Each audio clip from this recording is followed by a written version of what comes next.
another one, and welcome to Japan and Suzuka, or round 7 of Pure's Japanese Grand Touring Series. Now this is the finale, this is the final round. We only have one lounge this time and we have a full lounge of 16 drivers. But before we have a look at the qualifying times and where people have come and who's in fact racing, let's have a look at the Drivers' Championship. As you can see, MSP J-Town has retaken that lead in the Drivers' Championship with 344.5 points. The top 3 are only split by 4.5 points, but MSP J-Town isn't racing here. Now remember, each driver drops 2 rounds. This is the total points, and after all of this race there'll be another video straight after which will show where people have actually come when they've dropped the 2 races. But Tony and Spurgey are racing, so they are fighting for their position in this championship. MSP J-Town feels he's done enough. Remember, he's dropped the disqualification round and he's done very well in other races, so he obviously feels he has got enough points to actually win this championship. There's a lot of movement in there, a lot of people jumping up a lot of positions, a lot of people jumping down positions where they didn't race last race. So there's a lot of movement and there's a lot of points to play for in this race. Remember, there's only 16 drivers in this race, so they're going to get big points. So you could see a few drivers jumping up this championship by the end of this race. Before we have a look at who's racing, let's have a look at the Constructors' Championship. And in that we will see the Lexus Denso Sard is still in the lead just from the Nissan Yellow Hats. But with MSP J-Town not racing, we could see the Yellow Hats take the Constructors' Championship. We then have a few more movements down there. The Nismo Z dropping a position, but they're only a half a point behind the Calsonic Impulse Ultras. And that'll be an interesting championship battle in this race, as they both have drivers in this race. So there's other movements down there. We also have the Nissan's Navi GTR right at the bottom, and we actually get to see that car in this race. There is a driver in that from that team in this race, and I can't wait to actually see this driver. But now let's have a look at who's starting on qualification. So we're on our pole sitter here. And oops, there we go, we're going now. And it's a Nissan Calsonic. But who is this Nissan Calsonic, you're probably asking? Well, let's have a look. So it's GTRP Muriel in the Nissan Calsonic Impulse Ultra. Remember, they're in a big fight with the Nismo Zs. And he's managed to get pole position with a 156.856. You're probably wondering, well, it's because J-Town isn't here. But Spurgey and Tony are here. And he's got the pole time, so it's a very good lap from Muriel. He'll want to keep that position and try and win this race to jump up a lot more positions in the championship, hopefully make a top 10 position, as he's currently 12. We then have Outlaw in the Nismo Z, who's in 2nd place, and he's in 7th position in the championship at the moment. Dropped a few positions because he didn't race last race, so he'll want a good finish here. We have Nisman R32, once again another Impulse Ultra driver, and he's doing very well. He's made up a few positions in the championship, currently 4th, and he's got a bit of a gap before he can catch Spurgey, so it'll be interesting to see how he works this one. He might just want to strengthen his position in the championship. We'll have to wait and see. Then have Spurgey in 4th in that yellow hat, and we'll see what Spurgey can do. Obviously he's in a big fight with Tony. Not sure where he stands with MSP J-Town once all the races are decided, but it'll be very interesting to see. He'll want a strong finish here, as will the rest of the field. We then have Pazum in that Nismo Z, so they're in a fight with the Impulse Ultras, but he's got 2 Impulse Ultra drivers in front. We'll see what he can do there. We then have Andro R35, another Impulse Ultra driver. So they've obviously got 3 drivers, only 2 of them score points. We'll see what he can do. They've obviously got that sort of reserve there with 3 drivers in. If one makes a mistake, they've still got good solid points that they could come back to. Then have the Loza is cool in the Lexus Petronas Toms. We've seen Loza throughout. Once again he's back here, and hopefully he'll want to try and finish a bit higher in the championship. He's 6th at the moment. Can he jump up to 5th? Could he jump Nisman and go into 4th? We'll have to wait and see. We then have a new driver that we haven't seen. It's Pure Dr. Watson. He's racing as TNJF and he's in the Nismo Z. So there's the 2 Nismo Z drivers, and that rounds out your top 8. So who's in the bottom 8? We then have Skendiggy in the Honda Vida Toto, followed by Wardez in the Petronas Toms. Now Skendiggy always keeps himself quite quiet in the race until the end. We have 300 kilometers here to race, so we'll see what he can do. Then have Olaf Gao, a new driver, his first race in this championship. Obviously just join in for the end, see what the championship's like. Be interested to see how he deals with the races, as everyone has a lot more experience. Then have Mule who's been in the lower lounges. He's now in this lounge, so he'll be enjoying this footage, hopefully. Then we have Jashugan, Hellboy. They're also in the lower lounges, and they're in this lounge now as well. We have Tony, who did not qualify. He's starting in 15th position, so he's got a long race ahead of him. And finally we round out the 16 drivers with third reign. So as they come round to the start finish line, we have GTRP Muriel leading the pack round. Start each 52 laps of Suzuka, and hopefully an epic action-packed amount of laps as well as they come across the start finish line. And we're racing now. Muriel gets a very good start. Outlaw doesn't like he gets a good start at all, and it looks like he's under attack straight from this man, and indeed he is. So the ultra drivers go straight, and this man's going for the lead. This man goes straight for the lead. Has he got the inside? They leave each other gap. Remember, these are teammates and they're fighting already side by side. This is a very good start by Nisman. And has he done it? No, he's not. Muriel retakes that, and Muriel keeps the lead there. But the two ultra drivers straight away, straight into the lead. We then have Outlaw and then Spurgey. Now these two have had an epic battle throughout the championship. Once again, they're next to each other in this race, and I can imagine an epic battle happening between those two drivers. Then have Pazum, and if we jump to Pazum, he's right close behind there, Spurgey. And then we've got Andrew, he's a little bit further back, about a few tenths there, but Pazum's putting a lot of pressure on Spurgey here very early on. And we've got an epic camera angle there. Look at all these cars, different cars, as they race up to their hairpin that's coming up. This is a very hard corner. Remember, there could be a lot of overtaking moves done here, because you can just dive in under braking and try and get the move done. It looked like Outlaw ran a little bit wide there, but that's no problem. We've got a bit of movement further down the field. That was Wardez and Olif Gao. So Olif Gao's in a yellow hat, Wardez in the Let's Patronus Toms, and Wardez has got that position. Bit further down, we've got to watch out for Tony, remember. Now Tony didn't qualify or put a qualification time in, so he's starting from 15th position. He's already made up one position. Jashugan must have had a bit of a nightmare. We've got somebody slightly off there. That was Mule. Mule has ran wide there at Spoon Corner, and he'll drop a few positions. So we've got Tony putting a lot of pressure onto third range. On Hellboy, sorry. Straight away here. We'll see what he can do here. He goes to the inside for the... Yeah, he's got that easily. You don't want to be side by side there. Instantly gets it and has moved up once again. So let's have a look at the front.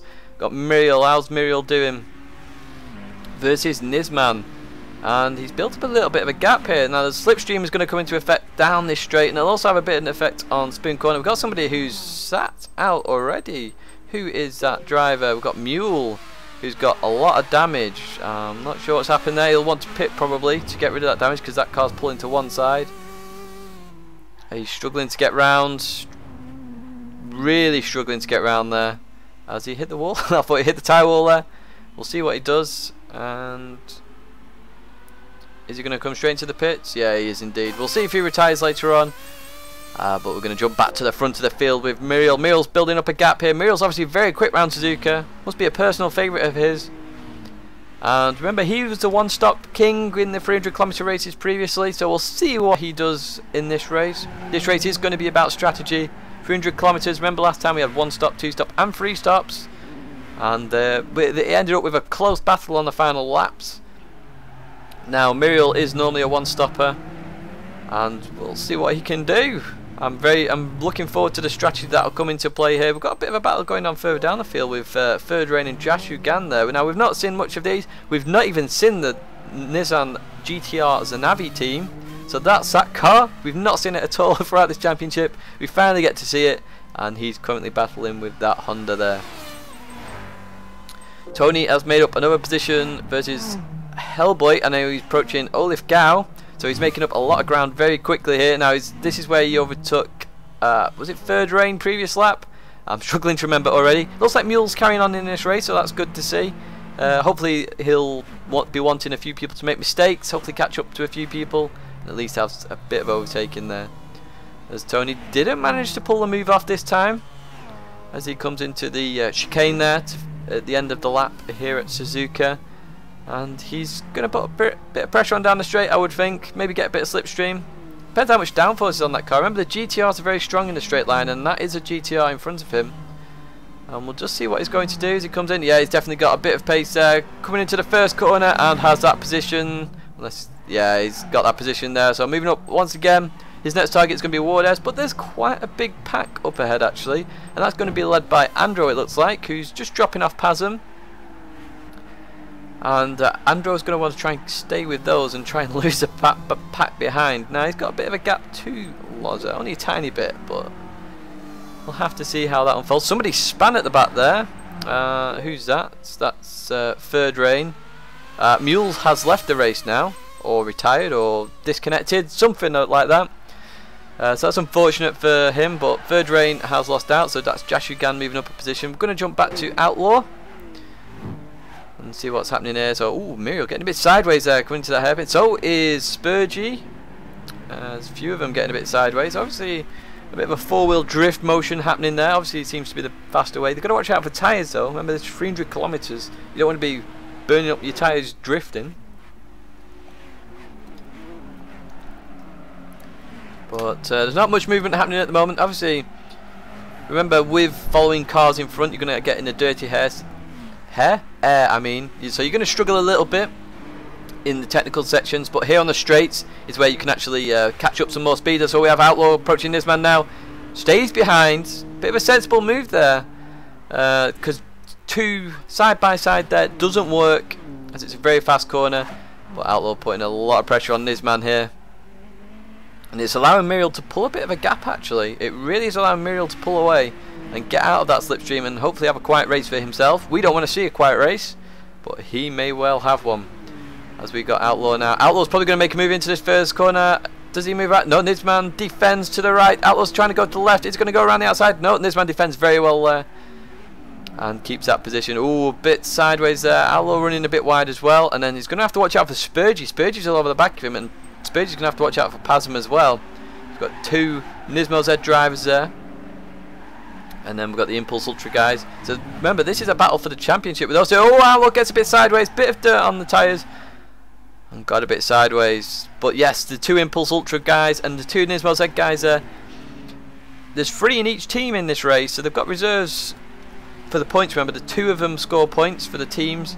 And this could be an interesting one for the Constructors' Championship between these two teams. But Muriel is making sure they get the points. He's got a bit of a gap now, does Muriel. And if we jump back to Tony, see what Tony's doing. As is, oh, we've got a move by Spurgey. Doesn't quite hold off. And with this battle between Spurgey and Outlaw now, it's actually causing Nisman to pull a bit of a gap to Outlaw. So I'm not sure whether that's the smartest one to do there with Spurgey. I'd try and keep up with Nisman, and then maybe hope Nisman can keep up with Muriel. They're in the same team, so you would expect that to happen. But Muriel's putting in quite a performance so far. As we jump to Tony. Tony's overtaken Wardes there. Tony into 10th position now. Started in 15th, remember, so he's already made up 5 positions. And we're only on, we're really on lap 4, remember, because we do have a warm-up lap. But Tony's then going to be joining Skendiggy next. Skendiggy, oh, we've got a move by Lodge is cool. And Andro on a very, on the high-speed corner as well. And, oh, have we got a spinner there? It looked like we do have a spinner. That was Skendiggy. I just saw the arrow spin. We've got a couple of people, I think. Dr. Watson there. So it looks like Skendiggy and Dr. Watson have had a bit of an accident. And this is what's happened with Skendiggy. He's got injured. That he's definitely going to have to come in. So that's bad news there for Skendiggy. He's near the pit, so luckily for him. So he's not going to lose out too much. He's going to be on a completely different strategy to everybody else now. But that's very unfortunate. So that's another Honda there having a bit of an issue. They do sound good, those cars, but only when the engine's working. So if we're going to jump up front, Outlaw looks like he's under a lot of pressure from Spurgey. Now, this battle's been raging on ever since Tokyo in round 1. So, you know, Japan we start, Japan we finish. And it's the same battle we finish with as well, Outlaw and Spurgey. So let's have a look, see what's going to happen. Is Outlaw going to make a move? Is Spurgey going to make a move on Outlaw, sorry? Or is Outlaw going to try and push towards Nisman once again? Looks like Skendiggy is continuing there. I can see his arrow moving on the map. And that's good news. So hopefully Skendiggy puts in a bit of a performance now. It'll be very interesting. Outlaw runs a bit wide there. So does Spurgey a little bit. And has that allowed Pasm through? They're side by side, but Spurgey's got the inside, remember. Now, if Outlaw's very, very sneaky here, he could move to the left. Allow... No, he doesn't. I was thinking if he moved to the left, he could allow Pasm to get a bit of slipstream, but he keeps to the inside, keeping the race in line, and these 3 are continue battling. Now with Lozary's Cool moving up, I wonder if Lozary's Cool is actually pulling away from Andro, and it looks like he is, so Lozary's Cool could join that battle. That could be a 4-car battle, and that'll be a 4-car battle for 3rd position, because Nisman's pulling away a little bit. Muriel's pulled quite a gap in fact, and we'll check that as he crosses the line. But if Muriel keeps pulling that gap, he could build himself a pit stop up and then have the choice of 2 stop, 1 stop, 3 stops even. That'll be one to watch with strategy. And Tony is now in 8th position. That was because of that accident between Skendiggy and Dr. Watson. So Tony 7 positions so far, and he's only starting the 6th lap now, and he's got a bit of a gap to catch up towards Andro and Lozary's Cool, but Tony could definitely be joining the battles up front very, very soon. Certainly showing he doesn't need to qualify all the time, even though he wouldn't have made the lounge if there was more than 16 drivers. He's definitely got some pace in that. He's already up to the back of Andro. He's definitely got some serious pace in that car. Could be one to watch towards the end of the race if he keeps up this performance. And Tony is very, very fast. He's shown he's got the same pace as MSP J-Town in this car. And the Lexus Stentos has been quite a strong car in this championship. This is the 3rd time running this championship. It's the 1st time I've covered it, and it's certainly been a very good one. But we're watching Tony currently catching up to Andro, who's trying to stay on the back of Lozary's Cool. Lozary's pushing towards Pazum, and this battle could turn into quite a big battle with other cars further up the field. Got Lozary's Cool ran a bit wide there.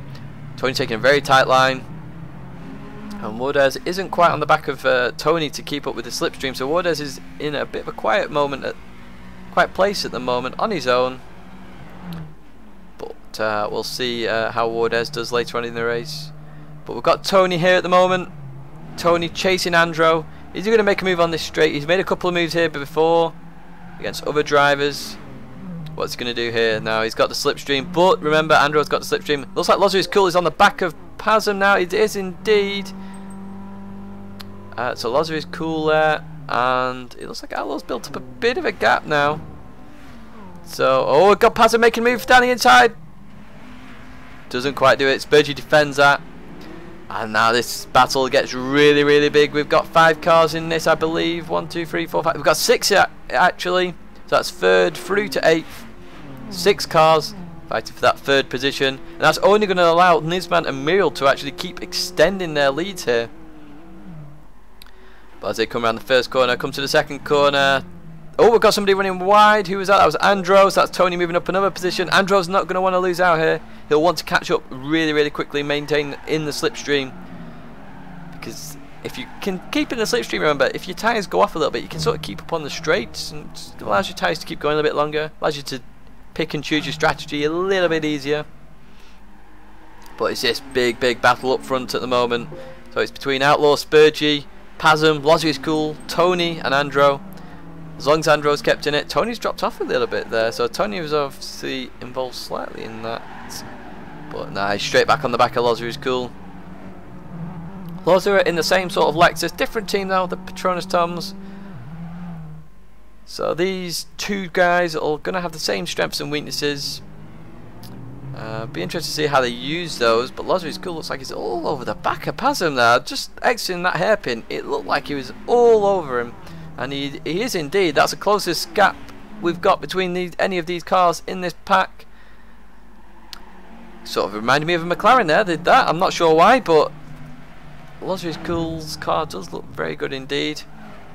But at the moment, the race is all Muriel's and Nisman's, and we said we'd look at the time difference a few laps ago. We still haven't looked at it because we've got this epic battle happening. There is going to be a decision later on with these, is strategy. Now, to me, would the Nismo Zeds want to come in at the same time, build on slipstream, try and pull away from the pack a little bit? Who knows? But let's have a look at the time difference up front. I'm not sure if Nisman's actually catching Muriel there. That gap looks smaller than normal. So it was 2 seconds last lap. What is it this lap? Oh, it's 2.3. No, he's not catching. Muriel's still pulling away. And Muriel indeed has the fastest lap as well of a 57.1. So nearly in the 56s. Remember, you got a 56.8. And we've got Spurgey and Outlaw. They're fighting. Spurgey has got that position. Obviously using slipstream there. Sorry, I missed that slightly, but we did see it on the screen. Spurgey up to 3rd position now. Remember, the GTR does have a good straight line speed there. So the straight is a good position for Spurgey to make that move, using the strength of the GTR. It looked like Pazum made a little mistake there, and he's got oh, 2 cars right behind him, 2 Lexuses. Tony has made the move on Lozzi's Cool, so Tony is now into 6th position, and he's now got to try and take Pazum to try and keep moving up this field. Started in 15th, up to 6th. And that's 9 positions in 8 laps, so that's a position every lap at least. Now there has been a few mistakes in this race by a few people, so that's why Tony's also gained a few more positions than laps. Oh, a little nudge down on Pazum there by Tony. He takes a really tight line there. Pazum obviously ran a little wider, but that's actually pushed Pazum out, gave him a bit of a boost out the corner and built up a bit of a gap. So Tony's going to have to watch out for Lozzi's Cool, as Lozzer is all over the back of him. They come into the spoon corner, quite a famous corner. It's quite tricky as well, as we saw earlier on with third rain. If you run slightly wider in spoon corner the first part, you don't make the second part, and then obviously you lose all your positions. Looks like Andrew has managed to maintain the slipstream and just stay with this pack. So it's maintained sort of the 6-car battle that we have from Spurgey down to Andrew. Bit of a gap building up though, and Andrew runs a little bit wide there. Not hampered him too much though. Spurgey's got Outlaw on the back of him. This is going to be a slipstream battle. Spurgey and Outlaw. How often have we said this in this championship? And once again we're back at it. So they cross the line. Start lap 10. Officially lap 9, but obviously lap 10. So we'll go by the number. And Spurgey, using that strength still, keeps that position. And we can see the leader in second place further up the track there. They're not too far away. So these, with strategy, some of these guys could actually catch the leaders.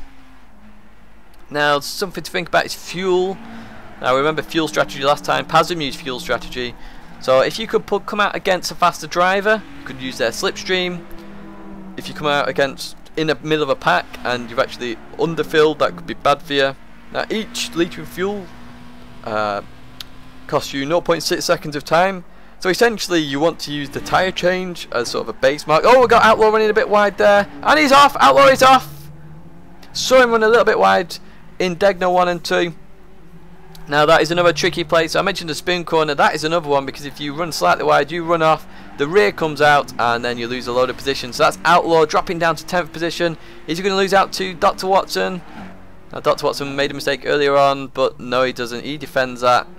So he now has a lot of work to do. That's Pazum up to 4th position, and he's got Tony all over the back of him now, so we'll keep on this battle. But as I was saying with fuel, 0.6 seconds per litre of fuel, so depending on that, it depends on where you want to come out. You want to keep it, the tyre one, to maximum effect. The tyre change is the sort of initial base mark for your fuel, and it's how much you want to fill after that. Because if you can use strategy, get clear run, could get a good amount of pace, good fast laps in, and try and pull away from this pack. Or you could actually come out in a bad position. So strategy is definitely going to come into play later on in this race. Not sure when the first pit stops are going to happen. The tyres aren't too bad at the moment, so it's going to be a few laps yet. Maybe if we talk two-stop strategy, we're going to be talking lap 17 is going to be the first stop. So 17, 34, 51, lap 18 perhaps actually, 17, 18. So we'll just have to wait and see. It should be lap 18 in fact, because we did have one warm-up lap. So lap 18 should be the first one. But we're watching Pazum defend, and Pazum looks like he's catching up to Spurgey a little bit. Doesn't look... Yeah, he's definitely catching a little bit. That'll be slipstream alone, but that's allowing Tony to stay with him as well. And Lozzer is cool. Andrew's dropped off. Lozzer is cool here. So this is now a 4-car battle once again. Was 6 cars, but we've had Outlaw spin off here last lap. So you've got to be very careful, as Pazum does that perfectly there. Gets the exit curb, gets the right amount of exit curb, because that curb does end quite quickly, which is where Outlaw went wrong. Rear got onto it, rear came out, slides, and then spins off at the second part of that corner complex. We have a 4-car battle here for 3rd position. Spurgey's got a little bit of a gap, so you can make a little mistake. You don't want to make any mistake. I've noticed Skendiggy's overtaken 3rd reign. It's nice to see Skendiggy keep racing. You never know, he could come back at the end of the race and improve on that position, but he's got a lot of ground to make up, and he's on a different strategy to everyone as well. going to jump back to Pasm actually, because Pasm's the one that's got Tony behind him, and Loza is cool with him as well. But he does have the slipstream of Spurgey, so he can keep racing and keep going on. Not to worry about slipstream on the straight.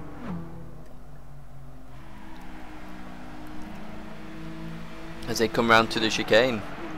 So let's have a look at some of the time differences. So that gap between first and second is 3.6 seconds. It does look like it's around 6 tenths a lap each time. That one was 2 tenths.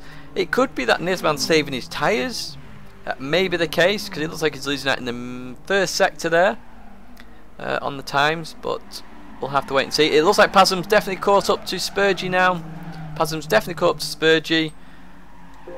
And let's have a look. I've just noticed Outlaw's lost out to Dr. Watson there, and Outlaw is in the pits, so Outlaw's pitting now. And we'll see where he comes out versus Skendiggy. Now remember, Skendiggy made the mistake earlier on. So we'll see where he comes out. I'm pretty sure he'll come out quite far ahead here, as Skendiggy did have damage as well. Yeah, and he's straight out as well. So he's got a clean run now, does Outlaw. So we'll see what Outlaw does.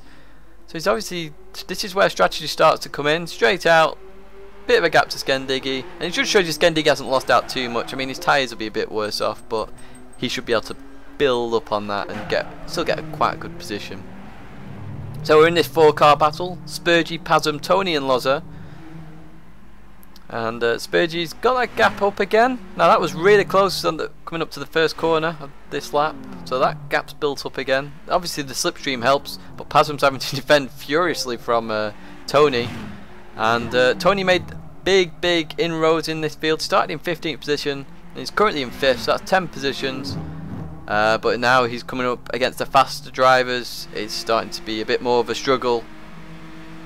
He's obviously got pace in that car, and he'll have to try and use a bit of strategy as well to get these positions.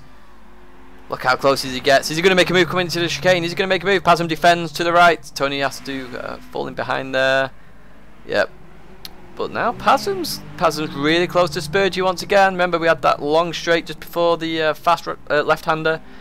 Pasm's going to use the slipstream again on the straight, and he should get really close. What this does mean though is that Tony can't get enough of it. He's looking, showing his nose, but because Pasm's got the slipstream, Tony can't get by at all. Oh, Pasm makes a little mistake. Tony takes full advantage, and Tony moves up to 3rd position. We just saw that Pasm ran a little bit wide. Tony took full advantage there. It was very opportunistic, and Tony moves up to 3rd position. This should allow Pasm to also catch up to Spurgey as well, and we definitely have a race in our hands here. And oh, Nisman's pitted. Sorry, I absolutely missed that because I was watching the battle. Nisman has pitted. Where's Nisman going to come out versus Outlaw? And Nisman does come out ahead indeed. So Nisman wasn't saving tyres. Muriel is showing some real pace here at Suzuka and has a fair gap now to Spurgey. So whether Muriel covers this off or just carries on as normal. But we're jumping to Spurgey. I want to see if Tony's going to catch him. Tony defends slightly there. It's sort of like a half defence, half racing line move there. But he is catching indeed. The slipstream is going to help him massively. Now Spurgey's got quite a bit of tyre wear there on the rears. So that just shows you the drifting at that hairpin, where the rears just spin up a little bit. It's not helping out at all there. So the fact they're pitting quite early on is showing that 3 stops is probably going to be faster. There's a few drivers that are going to be doing 3 stop strategies here, which helps out Skendiggy. We've lost a driver. Who have we lost here? We actually have lost Skendiggy. Why have we lost Skendiggy there? So we're down to 14 drivers. Tony makes a move on Spurgey. Now Tony's made a few amount of moves there on many drivers, and he's done it again. So that's Tony into 2nd position now. Now with Tony being really quick at the moment on this track, this could help Spurgey, Pasm and Loza catch up to Muriel. But Pasm's coming in the pits now. Pasm's making a pit stop. Now where's Pasm going to get? It looks like 3 stop strategy is what's going to be happening here with a fair few drivers. Now does that mean Muriel's only going to do 2, or is he going to try and go for the 1 stopper? But we've got Pasm in. We'll stay on Pasm. We'll see what happens with Pasm and where he comes out. Now we've got to look out for Outlaw. And where's Nisman? Where's Nisman on this track? I can't actually see him yet. Has Nisman made a mistake? What's happened with Nisman here? Oh, Nisman's really filled up here. That's why he's quite far behind, and that means Pasm's made the position. But he's going to have to make that up later. So this is fuel strategy. I mentioned that earlier on, where 0.6 seconds for every litre of fuel. Nisman's filled it to the brim, which obviously means he's not going to be putting as much later on, where Pasm hasn't. Now, it could be that Nisman's put too much in at this early stage. Who knows? Now, if we have weight with fuel, probably it would be better for Pasm, but GT5 doesn't consider weight as much. Well, not from what I've found. So this is going to be very interesting. This is pure strategy. And Tony's built up a gap. Look at the gap Tony's built already. Now Spurgey's going to want to stay on. He's just in the slipstream there. And we're going to have a look at the gap initially. So it's 8.3 seconds. And he was faster than Muriel that lap. So let's have a look what it is at the end of this lap. We're going to see if Spurgey's in this. So we'll have a look down this straight. So Tony hits 140 there. Yep, they're still in the slipstream just. That means Loz is cool. Can't really do that much. And Tony's still got that gap. So Tony could be in with a shot at winning this. Could have a battle later on between Muriel and Tony. As we're going to jump to the live timing. Unless Tony pits here. Is he pitting? No, he carries on. So Tony's definitely on a bit of a drive and a mission. What's the gap now? 8.3, so it's still 8.3. Muriel has definitely got some pace in that car, and we do have another pitter. That looks like Spurgey is in the pit, so he's trying to cover off Pasm. How much fuel's Spurgey going to put in now? So Pasm was on about a quarter, I believe. So where's Spurgey going to come out? What strategy is he doing? There's not a lot of fuel that's gone into that at all. He's done literally the tyre amount. As Hellboy goes by there. We've not seen much of Hellboy. And Jashu Gan in that Nissan's Navi GTR. We see it once again. We've not seen it that much. There it is, goes by. And Spurgey comes out ahead of Pasm. So this is pure fuel strategy now. So if we look at the different fuels, Spurgey's under a quarter, Pasm's on a quarter, and this man's way near full. That's all fuel strategy there. Now this man's probably thinking, what's happened here? But realisation should instantly kick in. Fuel. I've put more fuel in, so I'm in a better shout for the latter end of the race. He's in clear air as well, so it's not like he's been hampered too much.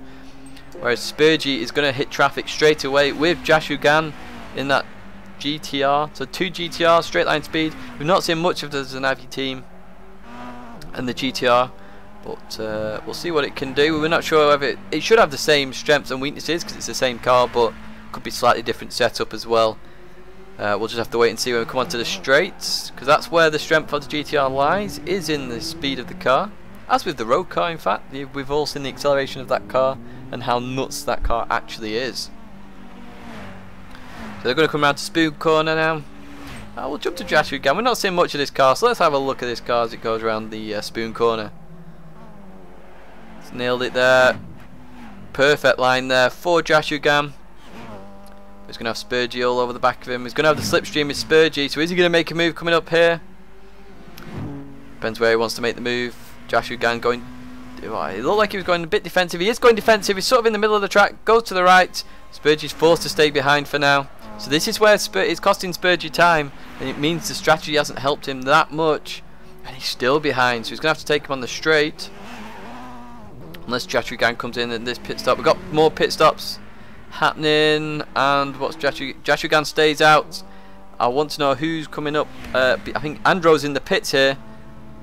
So Andro's in the pits, so we're following Jashu Gan, and Andrew's dropped down. So Spurgey's made that move there on Jashu Gan. Where's Andro come out? Andro's still in the pits here. Andro's putting in a lot of fuel, so this is fuel strategy once again. So yeah, very interesting there. So Outlaws. Oh yeah, Outlaw made the mistake earlier on. I'm trying to work out what's happening here. So Tony's been in the pits, and Tony's come out ahead of Spurgey. So, and Tony's got more fuel there.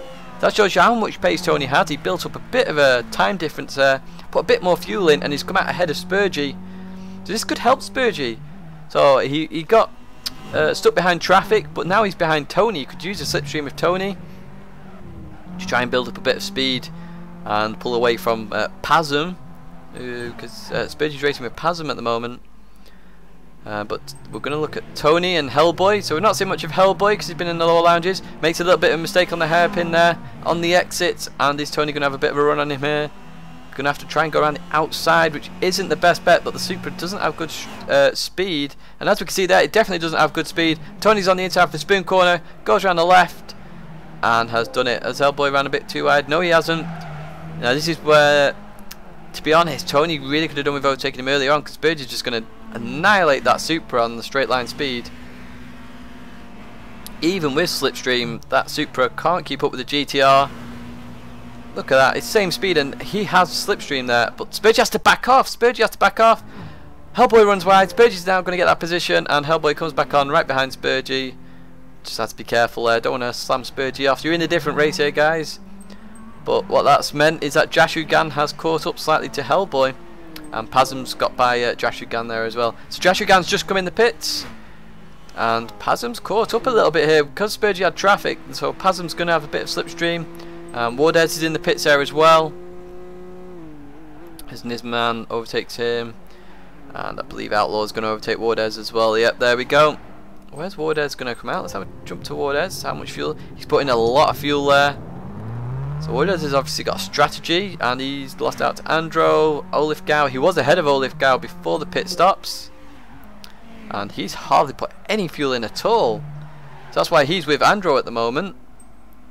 And it's all different fuel strategies now. We've lost 2 drivers already, but we're now third of the way through the race. And Muriel is still in the lead, and he's still not pitted. So this is Muriel, and Lazarus Cool hasn't pitted as well. But Muriel, normally the one-stop strategy specialist, he obviously can't do one stop here because it's a bit too quick, it looks like, to do one stop. I mean, we're a third of the way, and he's already used half fuel. But with the way everyone's pitted, that would mean it would be a 3 stop for everybody else and 2 stop for Muriel.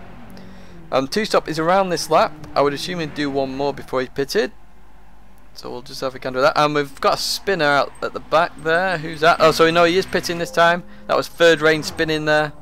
Just moves out of the way. That's very well played there by Third Rain, making sure he gets out of the way of the cars coming behind him. Now, what's Lozu gonna do here? Is he gonna pit? He continues on. So Lozu's Cool's going to take the lead of this race. Going to take the lead. And we'll see what Muriel's doing now fuel wise. So he's on the 2-stop strategy. Now he's going to be putting quite a bit of fuel in here, I imagine. Just over half, I would expect. Just over the quarter margin. Sorry. Yeah, just over. I assumed he would do something like that. So that means Muriel's going to lose out to Tony. Spurgey, he should come out ahead of Nisman, I think. Just ahead. But Nisman's got one more pit stop. Or is Nisman going to take him actually coming around the first corner? Yep, Nisman's got him. So Muriel comes out behind Nisman, but these have all got one more pit stop to do. And it's just Lozu's Cool now to pit. And who's that? Somebody further behind. That's probably Third Rain. It looks like Dr. Watson just made a move on Hellboy there.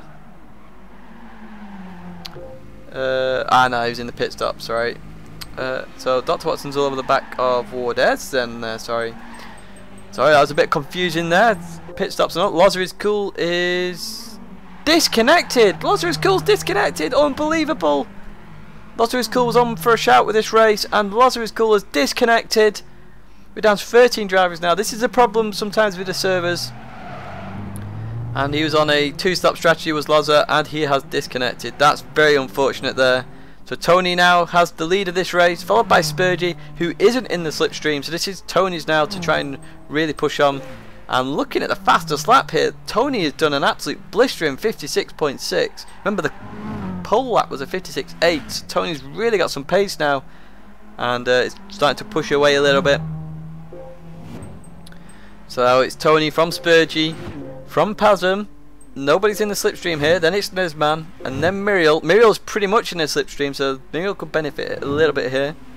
We then have Outlaw in the 350Z there. There's Navi Nismo Z.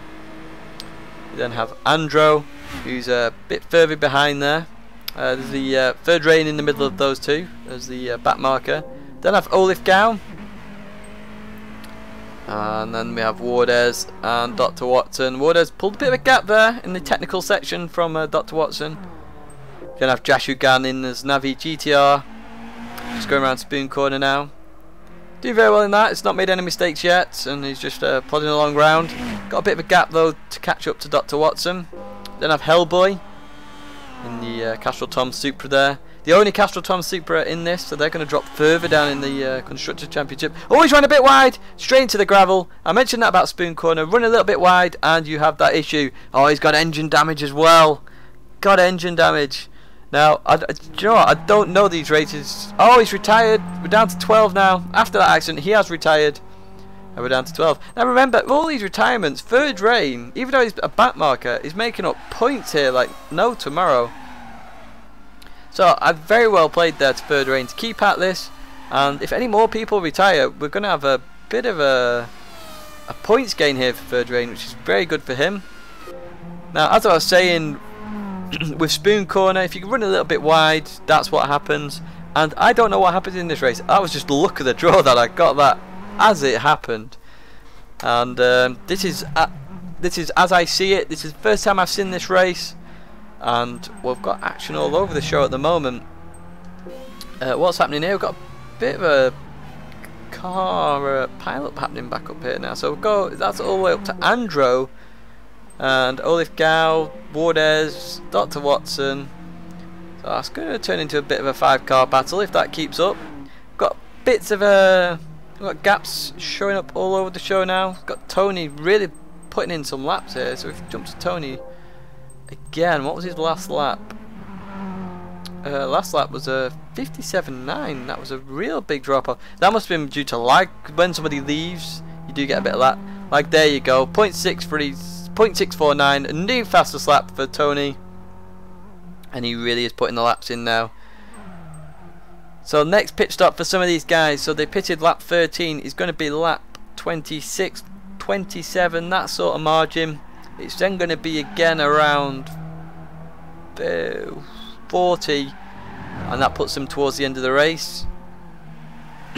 So we've got a few laps yet before they do make their second pit stops. Now Muriel's going to be the one to watch because he's doing 2 stops rather than 3 stops.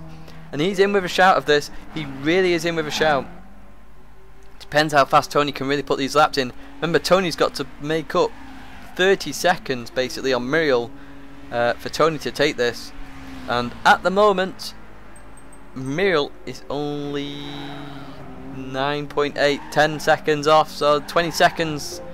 He's still got half the race to do that in, but we're over a third. So at the moment, it's Muriel's to lose. It's Muriel's to lose this race.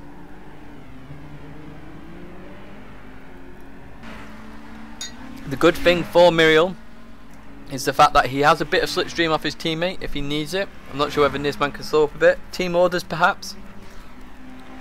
That would be very good. We've got a bit of a battle going on further down. I've just seen 2 arrows very close together. That looks like Dr. Watson and Olif Gao. So Olif Gao looks like he's made a mistake because Wardez has moved up as well. So Olif Gao now under all sorts of pressure from Dr. Watson. Looks to try and go on the outside. Bit of movement there. Pulls back in for Spoon.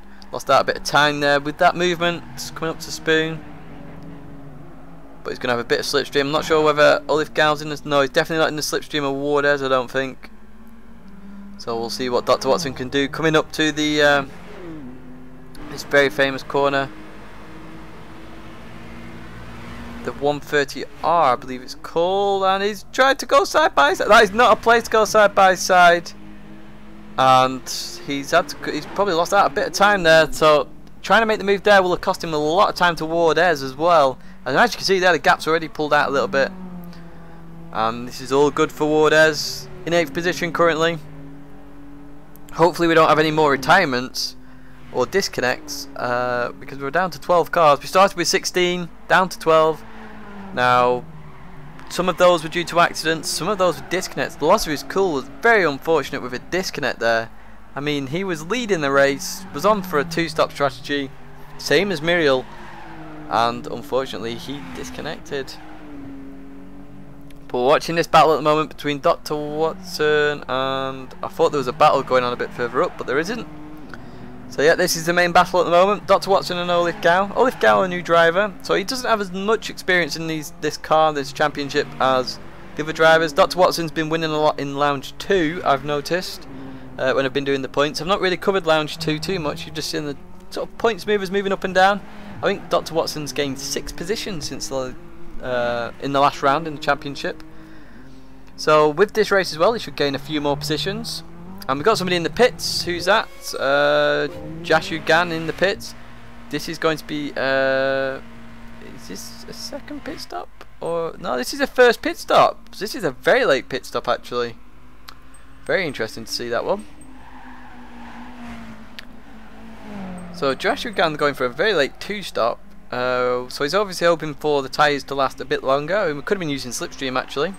We're going to jump back to Dr. Watson because it looks like he's very close behind once again. So if I was him, I would try and wait a bit, maybe wait to the start finish straight. What's he going to do here? He's going to try and make the move, or is he going to stay behind? Stays behind this time, very smart. Comes around. Is he going to try and move it to chicane? It's a very heavy braking zone. Looks like he lost a bit too much speed there as they come into the chicane. All good, line astern, but he's going to have the slipstream down the straight. He's going to make a move there. Is he going to make a move? We're watching now as they start lap 22. He's got the speed there, goes to the inside, and has definitely got that. Dr. Watson moving up to 9th position now, this guy down to 10th. And it's good showing from a new driver, but he has lost out of position there to Dr. Watson. It's whether he can come back in. Remember, the GTR has a good straight line speed, so that's where. Oh, Dr. Watson gets a bit sideways. That means Olif Gao is right all over him again. Very, very close indeed. This up front, the gaps are sort of the same at the moment. If we have a look at the live timing, Tony built up a 5-second gap, and to Muriel is 11.5. 11.5 now. Remember, it has to be around 30 seconds for Tony to really have a shout of winning in this race. He started in 15th, currently in 1st, so he's made up all those positions, but he's got a long way to go just yet. What's Muriel's time? He's only gaining 2 or 3 tenths per lap. There is Tony on Muriel, so we'll have to wait and see. That one, he's obviously going to gain more time when Muriel's on the older tyres and Tony's on brand new ones, with that extra pit stop. That's where the time's going to be gained. So we could see that at the end of the race really, where Muriel's really struggling to finish and Tony's just there trying to pound out the laps as fast as he can. We're just going to jump back to the full screen here as we've got Dr. Watson and Olif Gao. They're very, very close. Now this is the straight line speed of the GTR, could come into play and they could re-overtake Dr. Watson here. What's he going to do? So 100 and it's around 140 usually there, so that's about right. But he's all over the back of him here. Oh, side by side. Oh, he's got it straight round the outside. Olif Gao. Oh, he's ran a bit wide though. He's ran a bit wide, and he's come back on. The only reason I saw that was because of the arrows as well. Got to look at both when looking at this. I don't think that was an advantage though, because he was already passed before the corner. And Olif Gao back into 9th position. This is going to be quite a big battle now, up to the next pit stops I reckon. I've just noticed Dr. Watson's got a bit of damage there on the left rear tyre, or left rear wheel. So it'll be a bit offset there.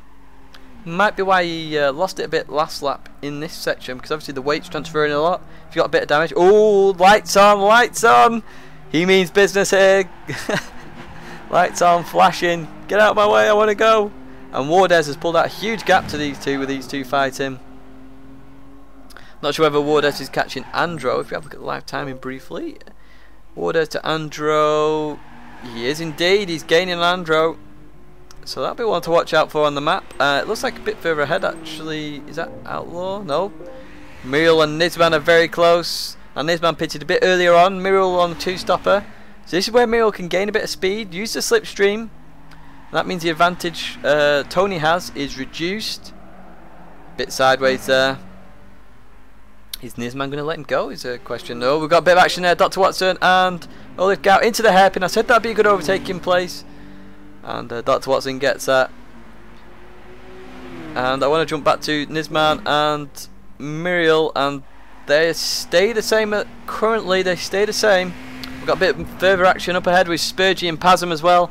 We're going to stay with Nisman and Muriel though, as they come onto this start-finish straight. Who's going to have this position? I'm also watching the Dr. Watson battle as well with Olif Gao, and which arrow is closer. And we're going to stay with this battle. Is Muriel going to make a move? No, Muriel stays behind. Let's jump to this battle very quickly. We've got Dr. Watson and Olif Gao now. Coming into the chicane. It's Dr. Watson leading the way, but remember this GTR's got this straight line speed, and we're coming on to the start finish straight. That's how well of an exit he gets. It looks like it's a pretty good exit for him. I'm going to jump to Olif Gao, see the speed difference straight away. Get in that slipstream, and then put your foot down. An old Formula 1 saying, pedal to the metal. Obviously the pedal going all the way to the floor there, but doesn't quite do it, so that means it looks like Dr. Watson's got a bit of lag there. Not too bad though. So they stay in the same positions. We're going to jump back to Nisman and Muriel, because this is the next battle. And Nisman's keeping that position at the moment. Now, obviously they're allowed to fight for the championship, in the driver championship. Nisman's got a bit more to sort of lose out on if he loses positions, because he's 4th, Muriel is 12th currently in the championship. And driver championship wise, if these two switched, it doesn't really matter too much. Now we've got somebody else in the pits there. Who's in the pits? It's not Olif Gao, Dr. Watson. Third Reign's in the pits there. So it's his 2nd pit stop, I believe. I'm not sure why he's come in the pits that early on. I mean, it must be the damage is why he's pits, because the tyres look pretty new, if I'm honest. Putting a lot of fuel there. Ooh, this could be a very long last stop here, because he's filling up all the way to full, it looks like. 100 litres, bang on, there we go. That could be Third Reign going to the end of the race now.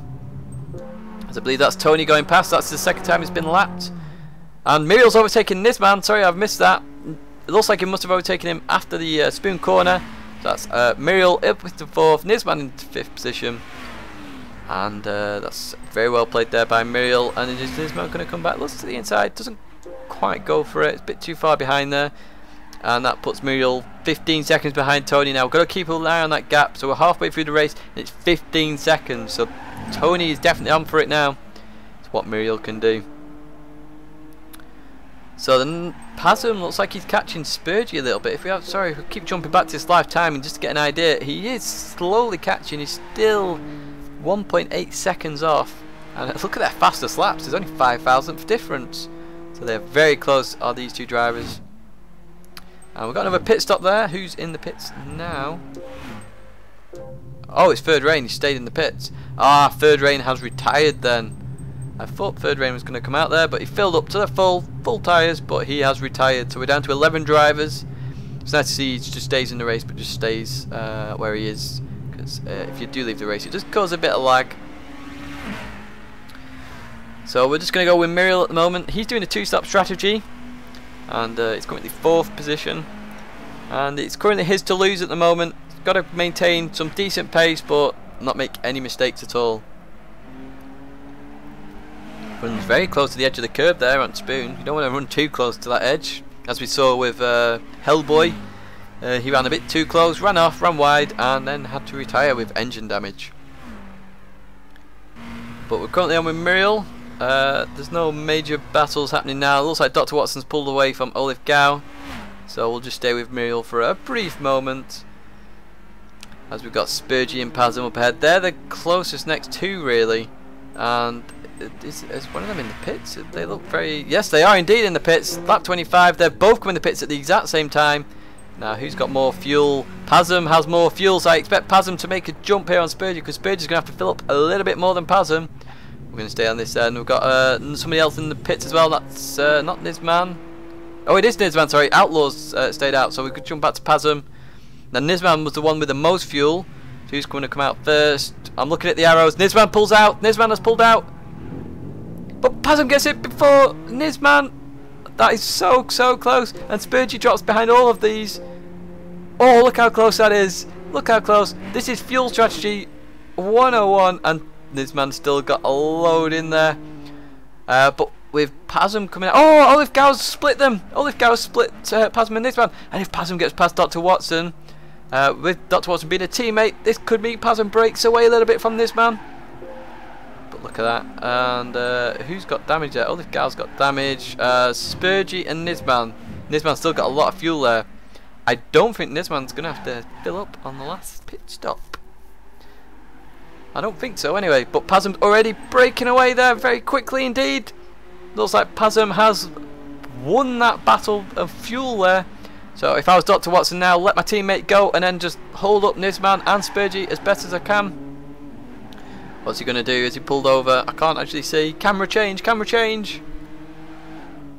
He's not pulled over. Very interesting. Oh, he has done. There we go. Very well played there by Dr. Watson. That's what teammates are all about there. And Olive Cow is holding. Oh, Olive Cow has actually helped Spurgey out.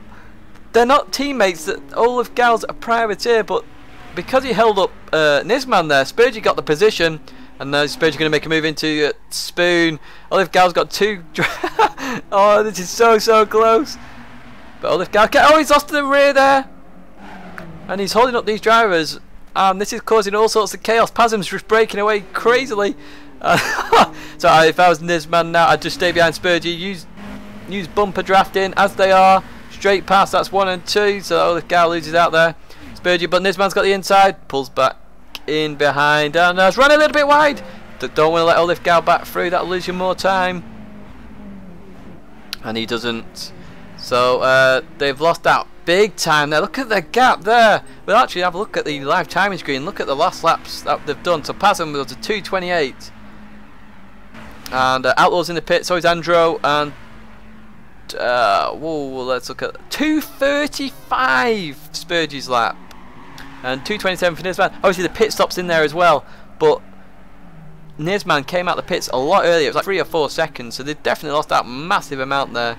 And we jump back to full view. So what's happening now? We've got a lot of pit stops here. We've got Outlaw's just come out. We've got Dr. Watson, Andro, Olive Cow's just come in the pits. Oh no, he's just leaving the pits, sorry. So where's Andro? Fair enough with that one then. Dr. Watson's come out ahead of Andro. What's that? Andro's... that's way too much fuel, that. Surely that's too much fuel. Dr. Watson's not got a lot of fuel in it. He'll have to be careful. He's running it quite low. Olive Cow as well. Same sort of fuel. We've got Pazum's made a move on Wardez into the hairpin. So that's Pazum up into 3rd position. Wardez drops down to 4th, but he's still got a pit yet. And Spurgey and Nisman is going to be one to look out for as well. Spurgey's built up a bit of a gap to Nisman. As we've got, I believe, Tony in the pits now. Tony is in the pits now. He should just come out in the lead. Depends how much fuel he puts in. We'll stay on Tony and see what happens. Unless there's actually, no, we're not going to stay on Tony because I've just seen there's some arrows very close together there. Spurgey and Nisman. Oh, is Wardez going to make a move on Pazum? No, he doesn't. It's quite smart. Just use the slipstream. Pazum's got better tyres. Just use what you can there. You run the older tyres. Pazum defending though. Pazum is defending. And is Wardez going to come in this lap? Is he going to come in? Or is he staying out? He's staying out. This is very smart, this. Pazum's got the better tyres, but why not stay out an extra lap? Get a bit more lap time. Means you're not on older tyres later on in the race as long. And you're sort of using the slipstream there. This is very well played by Wardez. And we'll see what that does. You can just see Tony up ahead there. And obviously Muriel is way out in the lead at the moment. Because he's on a completely different strategy to everybody else on a 2-stop strategy. So we'll just jump to Nisman and Spurgey because they are very close indeed. We'll stay on Spurgey for now. So Spurgey in 5th, Nisman in 6th position. There's different fuel strategies, remember. So Spurgey's going to have to fill up a little bit more, I think. I think Nisman's may have filled up a bit too much. Andro is the one that's filled up the most there. I think Andro's filled up way too much fuel. Definitely not going to need any more anyway. But this is Spurgey at the moment, leading Nisman. And it's going to be a battle for 5th position. Both in GTRs though, so obviously their strengths are the same and their weaknesses are the same. Sorry, I was just looking at the arrows and it looks like they're catching Wardez now. And Wardez has slightly dropped off Pazum, so it'll be about time now if Wardez is on the 3-stop strategy to pit this lap probably. Unless you use the GTRs next lap, just gain a bit more lap time. It depends how much you want to lose and gain now, whether you wait for those GTRs. But Spurgey and Nisman, they're going to be in a battle down this straight. Good thing about Suzuka, good fact about Suzuka, it's the only figure 8 circuit, because of course track cross it. Somebody's ran a bit wide or gone off there, and that's Andro. Andro's got engine damage, that means Andro is out. We're down to 11 drivers now. 11 drivers in this race. This race is got a very, very high retirement rate at the moment. A lot of people making mistakes. A lot of people just wanting to push the limits now. And we've got Spurgey and Nisman there. So third reign, once again, moving up more positions just from staying in this race. But he hasn't... No, he retired, didn't he? I'm not sure how that works, actually, because obviously... Oh, he's laps down, yeah. So, no, he doesn't make up positions there. Jashugan makes up positions, though. Jashugan's making up a lot of positions. As we look at Muriel still in the lead. He'll be pitting on lap 34, 35, I reckon. That should put him towards the end of the race. If I was him, I'd probably pit lap 35, because if you think about tyres, you want to be on the best tyres at the end of the race, especially if you have Tony on your tail. So we'll probably see it lap 34, 35. If it was me, at 35, or even maybe go one more on 36, just to be sure. We've got a bit of a... Wardez stayed out then, so Wardez is gonna... Is Wardez on a two-stop as well? I didn't really pay much attention to that. Yeah, Wardez is on a two-stop strategy as well here. So he's actually in a really good position then, because Spurgey and Nisman are approaching him, and he can use their slipstream for a few laps. So this is old tyres getting a bit more speed, just from the slipstream of faster cars. So this could be work quite well for Wardez. It's a shame I don't have like a pit stop count there, or pit stop lap when they last did the pit stops. It would help a little bit, but unfortunately we don't have that at the moment. So we've got Spurgey and Nisman approaching Wardez now. Now, if I was Wardez, I'd probably just let them go and then just stick him behind, or behind, should I say? We'll just have to wait and see on that one. It could be beneficial for third reign, you know, to just come out the pits and just make up like 6 laps. I'm not sure how that would work, but he could then go ahead of Andro, who left. So we've got Spurgey coming around now. So Spurgey should make this overtake quite easily with the GTR. With its speed, should easily go around there, as he does there. So this man's going to catch Wardez at the wrong time here, because it's going to be in the technical section of the track, and he's going to be on a lot better tyres. So he's going to allow Spurgey to break away a little bit. Depends on what Wardez does.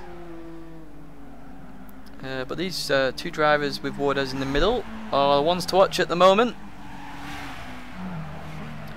And Spurgey running a little bit too fast to the right there. And he's breaking away. As I said, Nisman's caught Wardez at completely the wrong moment. And Wardez is holding Nisman up a little bit. We've not seen any more flashy lights from any of these drivers, other than what Dr. Watson did earlier to Olif Gao. But this is the main battle at the moment. It's definitely the wrong place to catch Wardez, because he's not been able to overtake. He'll probably overtake going into the hairpin. Definitely going to have the slipstream here. Go for a little bit of dive bomb maybe. No, he doesn't. Still behind. Oh, very close. Nearly made contact. But he's going to have a run up to the spoon corner. And you can see the gap Spurgey's making up here. Can't even see Spurgey on that camera shot. That's how much time Nisman's lost out on. It looks like Wardez moved out the way slightly. And then pulls in behind. Very well played, Wardez. He's playing it very smart indeed. He knew he wouldn't be able to keep up with Spurgey in the technical section, so left Nisman there until this bit where he can use the slipstream. So Wardez is playing a very, very smart game.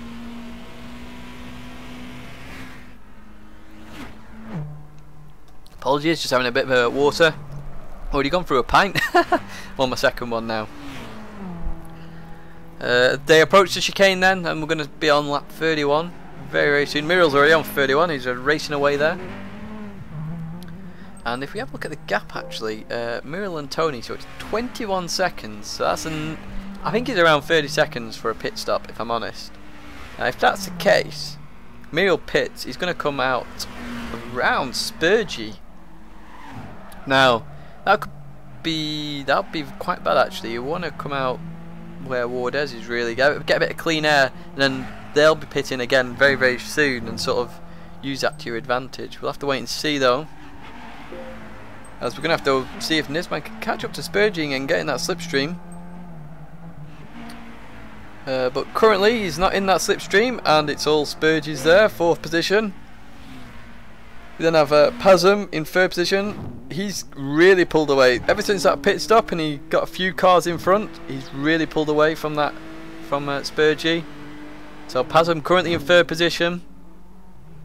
Not too far off Tony actually. What was the lap times Tony's in? Tony with a 56.5 last lap. Blimey, he's putting some lap times in at the moment. So that's 3 attempts on the pole position lap there. 56.5. But Pasm's doing some pretty good lap times as well here. So Pasm could be one to watch out for with Muriel as well. So it could be a three-way battle at the finish for that win. The final win of the championship. We'll have to wait and see. But we've got Pasm all out on his own at the moment and racing quite a good race. Been very good strategy wise. He was good strategy wise last race and he's really good this race. Really good so far. Let's see how it plays out towards the end of the race. Now with Spurgey and Nisman, obviously the fuel difference there. We mentioned that really early on. The 0.6 seconds per litre of fuel. So I don't know how much litres you're talking there. What, 10 litres? So 6 seconds. That will switch them around completely, but who's right on fuel at the moment? That's the question. Because Nisman could have overfilled slightly. Spurgey could have underfilled. Who knows? Looking a bit further down the field, Outlaw. We've not really seen much of Outlaw since that accident on Degner 2, I believe it was. Degner 1 and 2. He's sort of been on his own ever since. And has he been putting in good lap times as Outlaw? 157.2. He's been putting in some pretty good lap times. Actually catching up to Nisman and Spurgey slightly. Still 13 seconds off Nisman though, so he's still got some time to catch up. And fuel wise, he's in the middle of Spurgey and Nisman. So if Outlaw's got this bang on, he could catch these two guys. Then I have Dr. Watson, who's definitely pulled away from Olifgau now. Sort of all out on his own at the moment. Oh, he's ran wide at the first corner there. Good job it's not gravel, just comes straight back on and can continue on. It's amazing how I catch them with this action sometimes. I just click on them and they suddenly go off. If this was live, it'd be the commentator's curse 101. But it's not live, it's sort of... The race has been done, but I'm viewing the replay live. So it's a mixture of both there. We now have Olifgau, privateer, still going strong, really. What's his fastest lap? I'm quite interested to see his fastest lap. A 158.2, so he's fair amount. Tony's done a 156.3.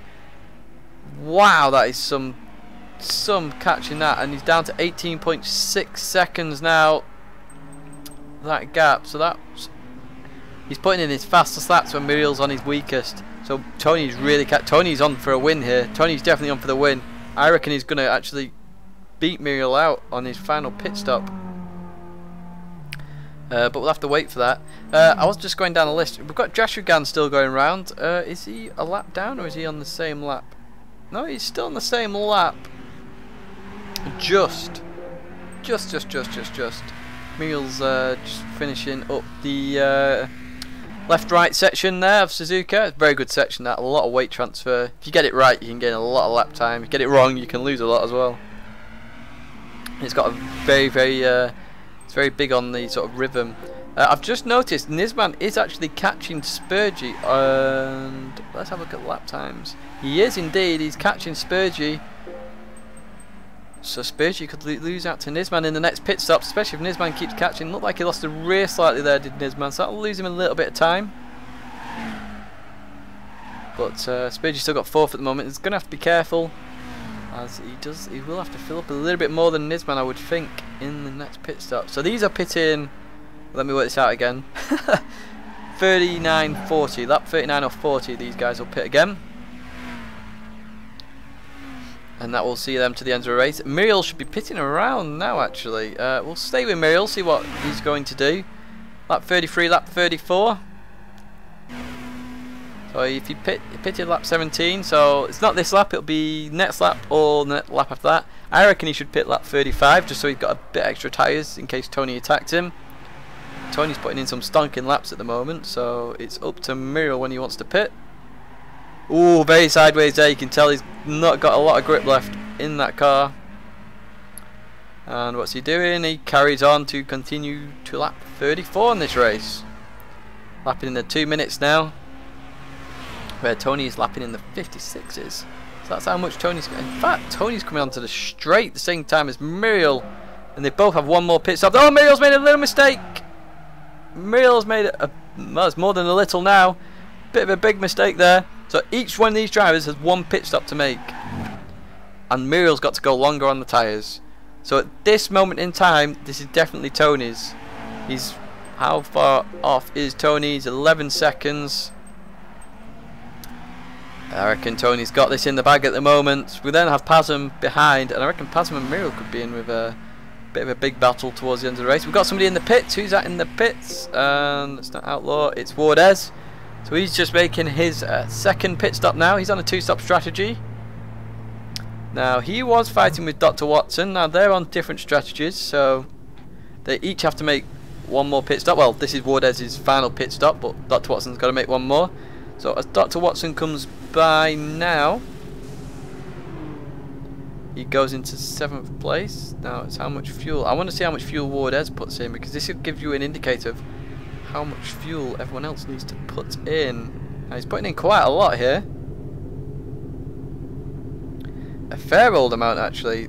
A lot. So Nizman's definitely on with his shout of beating Spurgey here, because Spurgey's got to put in, I'd say 10 litres. 10 litres more, which is 6 seconds. So Nizman could really jump here. So Pasm and Tony. Tony's got a lot of fuel. Pasm's got to fill up quite a bit. Tony doesn't have to fill up that much, actually. He won't have to fill up as much. And Muriel's got a lot to do. So what's Muriel going to do? This gap is going to be ever shrinking. I mean, look at that, 4 seconds a lap here at the moment. What's Muriel going to do? I'd probably stay out another lap, but he doesn't. He comes in. Muriel coming in for his final pit stop, which means Tony takes the lead once again. And there you go, Tony going into the lead. So Muriel on his final pit stop. How much fuel is Muriel going to put in? We don't want an issue where fuel becomes a factor. We all remember the Nizman and Loza incident at Twin Rings Motegi on the last straight, and Loza overtook him. So Muriel's down to 5th at the moment. If he comes out just ahead of Outlaw, that would be good for him, because that means he doesn't lose out on any speed. But he's going to come out behind Outlaw, it looks like. Outlaw's on this straight now. You don't want to be in too much traffic. In fact, Outlaw's going to pull a bit of a gap, so this could be good actually for Muriel. Yeah, there's a bit of a gap there, and Outlaw's got to pit again in a few laps' time. So Muriel playing this quite well at the moment. It looks like free stop is the quicker strategy though. We'll have to see at the end of the race, or after the next pit stops, what the actual gaps are and what positions are, because this is all relative positions at the moment. It's not actual positions until the final pit stops are made, which are approaching soon. It'll be lap 39:40. We'll see the pit stops, but Tony is currently in the lead, and we've got a big battle coming up, it looks like, between Spurgey and Nizman. Nizman has been slowly gaining, as we see, yeah, 5/10 that last lap. So Nizman's definitely the faster driver, and we'll just see what's going to happen towards the end of this race now.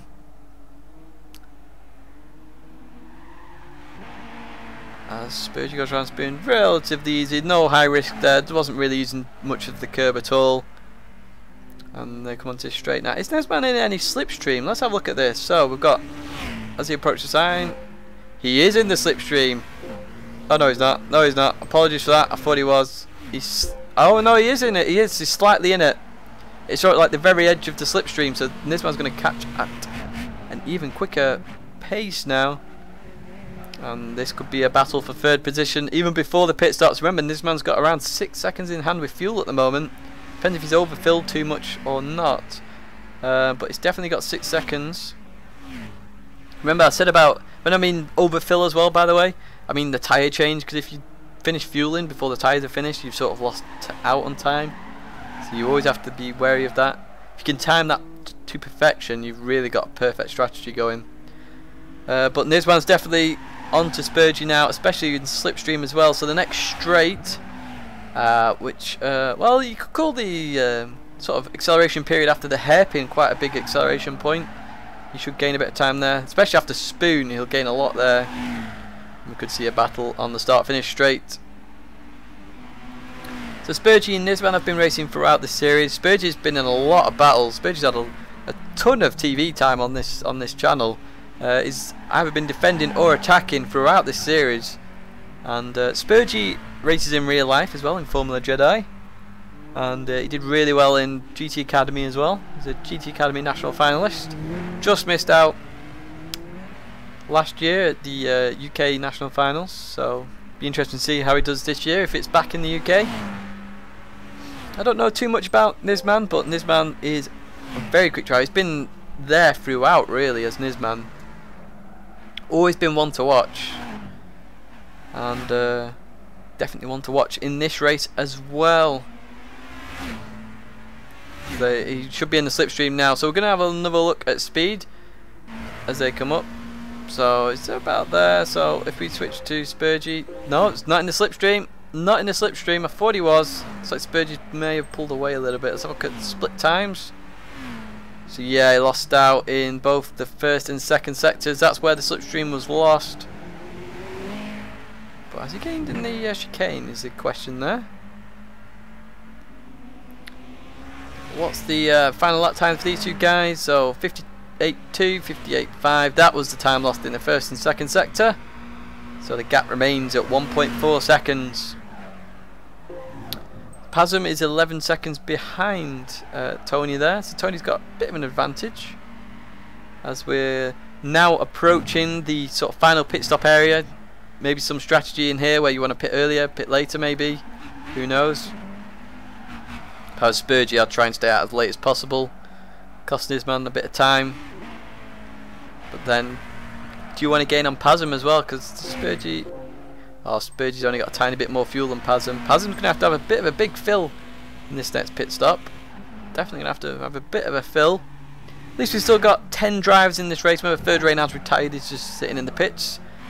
The fairest way to really retire, because that way you're not lagging the game out in any way, shape or form. As you can see, Pasm there, just going to the right, and then we've got Spurgey and Nisman hitting the hairpin. There is a bit of a gap there. Remember, these all came out of the pit stop at the same time. Pasm gained the advantage from the other drivers that came out, that were on track around him, came out ahead of those, and it really allowed him to push away, especially with Dr. Watson as well. Dr. Watson, as a good teammate, should let him by. They're on different strategies in different races, and it didn't compromise either of them too much. But Spurgey looks like he's pulling away a little bit again now. What's the tyres like on this man? This man got better tyres, so I'm not sure why Spurgey's pulling away a little bit there. And ooh, it looks like they're actually in slipstream. Yeah, he's definitely in the slipstream now. So Nisman is in the slipstream. Did look like Spurgey had pulled away. Looks like Nisman's in the slipstream now as Pasm crosses the line. We're going to jump to Spurgey there. And who's in the pits actually? Who is in the pits? Jashugan, yes, he made a very late stop last time. That's Jashugan filling up to the end of the race. Currently in 10th place, but he's kept it in the race, which is the main point here, because he's gained points throughout. And this could see him jump up quite a few positions in this championship. Could see him jump up quite a few positions. So we're going to jump to Spurgey in this man, because these are now neck and neck. Now it's when are they going to pit now? It's not this lap, it's next lap they should pit, I assume. All lap 40. Whichever one they want to pit on, really. And Jashugan's come out in between Outlaw and Muriel. Oh no, ahead of Outlaw and Muriel, sorry. And Muriel is has he just done a fast lap there? It looks quite fast, that lap. It is indeed, it's his fastest lap of the race. He realises he's got a lot of pressure. Now he's 36 seconds behind Tony, which means Tony should come out ahead. I don't know how much. Yeah, I reckon Tony's going to come out ahead here. We'll have to wait and see on that one. Let's jump to Spurgey and Nisman, because these are very close. These are very close indeed. Now, what's Spurgey going to do? Is he going to defend hard, or what's Nisman? No, Nisman's waiting for the straight, I reckon. Nisman's going to make a move on this straight. Ooh, runs a bit wide there, does Nisman, but shouldn't compromise him too much. Definitely in the slipstream there, you can't say he's not. And he's trying to get all of it as well. As he approaches Spurgey now, he's going to look at the speed. Look at that speed difference there. Go to the inside. You don't want to be side by side there. Oh, side by side. Spurgey runs a little bit wide, squeezed out. But he's going to stay with Nisman there. So are they going to pit this lap, or are they going to continue round? As they both jump in the pits. They both jump in the pits. This is a lap earlier than I expected. So now it's Nisman Spurgey. Who's going to be right on fuel now? Nisman slows up Spurgey a little bit there. That's the AI doing that. That's not actually Nisman doing that. We'll stay on Nisman. See how much fuel he puts in. But this is very early on this. This is one lap earlier than I expected. So Nisman, bang on half. Bang on half, that is. So here's Spurgey. Are we going to see Nisman go by? There's Nisman going. And Spurgey's still in the pits. I said it was around 6 seconds. And this is bang on half. Bang on half. So they've got it right. They definitely must have the fuel spot on there. And Nisman gets the position and is well away from Spurgey now. We do have a battle with... Is it Outlaw there? Outlaw and Muriel are very close here. So Outlaw must have been held up by Jashugan there. Muriel is now all over the back. Now these are on different strategies as well. So I expect Outlaw to probably pit this lap. Muriel to carry on because Muriel has done his final pit stop. But it's how much time is Muriel going to lose behind Outlaw, because Tony is the one that we're going to watch out with Muriel there. And because I'm not fully sure on how long a pit stop is. I reckon it'll be around the 30-second mark. But if that's the case, Muriel's actually going to be catching at the moment, isn't he? Not same times. Tony's, wow.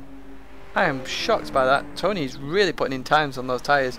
And Outlaw is really defending hard from Muriel. Muriel's doing everything. Look how close she can get. Now remember, there's dirty air on this game, so when you're that close, you'd lose a lot of steering. Oh! Outlaws pushed him out. Oh, Muriel's got off. Oh, Muriel's got damage. Muriel's got engine damage. Oh, Muriel's spinning still. Oh, what's happened there? Oh, Muriel's gone. Muriel has gone. Oh, that means Pazum will maintain second position as well. I don't believe what happened there. It looked like Muriel was just stuck on the grass, sort of staying to the right. Outlaw didn't look like he was pushing him. And that's cost Muriel big time. Absolute big time. He will be gutted with that. Absolutely gutted. And he'll be coming in the pits now. So Tony carries on. No, he's just got the pits, sorry. We've got Pazum there. And Outlaw pits in front of him, isn't it? Yeah, there's Outlaw. So Pazum, where's Pazum going to come out versus Nisman? Oh, this could be very close. This could be very close. Has Nisman got this? Nisman's got it. Nisman's definitely got it. So Nisman moves back up to second position. And this is all actual positions now, not relative. And Nisman's got that. But Pazum's gained a lot of time. Remember, Nisman before all the pit stops was 5-6 seconds ahead of Pazum. Now Pazum's going to be on slightly better tyres towards the end of the race. So where's Spurgey now? Outlaw. Yep, they're 4th and 5th. We've got Dr. Watson in there. Wardez goes by, but Wardez is going to have struggling on tyres. Muriel's just come out the pits again. So it's nice to see Muriel continue on. He's in 7th. He should catch Wardez there. Could catch Outlaw. Could catch Outlaw. Because remember, Muriel was very quick in this race. So Muriel could still get 5th position, which would be good. Spurgey's too far ahead, I would think. But this is now Tony's, I believe. So fuel-wise, they're all looking pretty solid. Looks like Pazum's filled the least. So has Pazum underfilled? Outlaw's overfilled if Pazum's Pazum's got it right. Well, Outlaw's definitely overfilled there by a bit. Wardez, Muriel, so they're on the same sort of fuel. So Tony's overfilled a little bit, but Tony can because he's in the lead at the moment and he's got a bit of an advantage. And he's got 56.315. That's a crazy lap time. Look at the speed. It's like a 4-wheel drift into there. And Tony's really showing how much he just wanted to win this championship. I'm not sure whether he's won it or not. I'll work that all out. And you'll see that in the next video. As to whether Tony's won it. MSP J-Town may have won it. Or I don't think Spurgey can win it now with Tony out in front. Spurgey definitely can't win it actually. So it's between Tony and MSP J-Town, and I don't know until I've worked it all out. And the video will follow this. The day after this race, the video will be out with the full results of that championship. So Nisman and Pazum is going to be the battle to watch here for second position. And who's going to get this? So at the moment, Pazum looks like he's probably going to be catching Nisman. So there's a 2.5 seconds in it. And Pazum's got the faster lap, which suggests he's the faster driver, and they're on similar tyres, so I could see Pazum definitely catching here. A bit further down the field, no real battles happening at the moment. Shows you the speed of Tony though. Remember, he started in 15th position and he's 19 seconds up the road from this man. That is some going that. Just looking a bit further down the field at Dr. Watson, Olive Gao and Jashu Gan, see what their times are. So Dr. Watson 1 minute and 13 behind, he's all on his own at the moment. Then we have Olive Gao, they're on the same straight, but he's going to cross the line. And Jashu Gan is about to get lapped, I think, around Spoon Corner. So we'll Nisman and Pazum, they're 1.5 seconds, we will keep an eye out on that. But yeah, I believe Tony's catching Jashu Gan, so could have a lap driver. Surprising we don't have anyone lapped yet. I mean, we are 1 hour and 23 minutes into this race. And remember, we've had all sorts of drivers in this race. Jashu Gan's mostly raced in Lounge 2 throughout. So this is the first time he's in Lounge 1. And he's doing very well. Full credit to Jashu Gan. And the fact he's kept going as well is really, really good. So fair play to him. But we're watching this at the moment. Pazum trying to catch Nisman. So both in Nissans, but one's a 350Z and one is a GTR. They're obviously on a similar spec because it's a race series, and that gap of 1.5 seconds is now up to 1.6 seconds. So looks like Nisman might have this. Pazum's obviously just getting used to the tyres, but he's got a lot of work to do to try and catch Nisman here. And we have big gaps throughout. Everyone's sort of on their own apart from these two drivers, so we will stay with Pazum. And we'll see what he can do.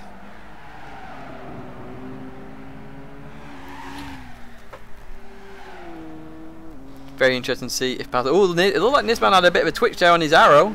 So it looks like somebody's off on the first corner. Who was that? I'm going to say Wardez. Looked like Wardez went a little bit wide on the first corner on the arrows. Sort of trying to look at both at the same time, and he will have lost out a bit of time. That allows Muriel to catch up and allow Muriel to recover a few positions. We're going to jump to Nisman and see what he's up to.